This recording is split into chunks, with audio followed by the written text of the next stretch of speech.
You're listening to Systemic Era Podcast. The failure was designed.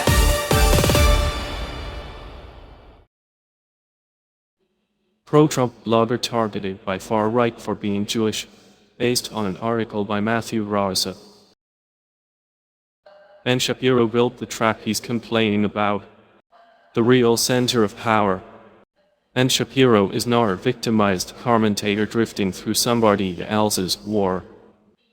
He is the head of the Daily Wire, a person with hiring power, platform power, and agenda-setting power. According to the reporting, he chose to bring in Matt Nuclear specifically to target Nick Fuentes.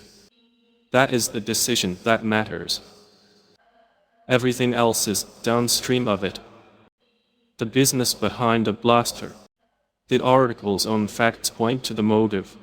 The Daily Wire has been overspending, losing personalities, and struggling with a younger conservative audience that is less obedient on Israel and less interested in the old white guy media ecosystem. This was not some pure ideological crusade. It was a commercial repair job dressed up as a moral one. Shapiro was not just fighting extremism. He was trying to stabilize a failing brand. The hire was a message. Nuclear was not an accident. He was recruited as a weapon. The arrangement was explicit enough to reveal the logic of the operation: paid debate appearances, subscriber bonuses, and a built-in incentive to perform outrage. That is not a principled movement model. It is a content pipeline that monetizes conflict while pretending it is restoring civilization. The leak exposed more than one man. Nuclear's browser mistake exposed internal financial details and his own insecurities, which makes for easy ridicule. But the deeper embarrassment belongs to the institution that thought this was a serious strategy. A right-wing media empire that sells certainty recruited a man who could not even keep his own tabs closed. That is not just personal incompetence. It is organizational rot. The blame game is familiar. The article gestures toward real anti-Semitic harassment from the far right, and that matters. Fuentes-style hostility is not imaginary, and the source is right to note that it is part of the story.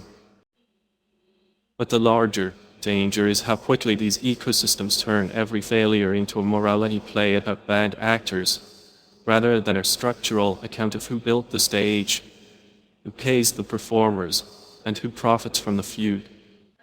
Shapiro can condemn the hostility, but he still helped cultivate the audience, incentives, and platform that make this kind of poisoning durable.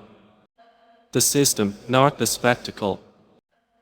This is what modern political media does when it is running on grievance and brand preservation. It manufactures enemies, hires enforcers, then acts sharp when the enforcers are unstable, stupid, or openly self-destructive. The scandal is not that one debate bro-leaked his chats. The scandal is that a powerful outlet built a business model around this sort of disposable outrage labor, and now wants to frame the fallout as somebody else's problem.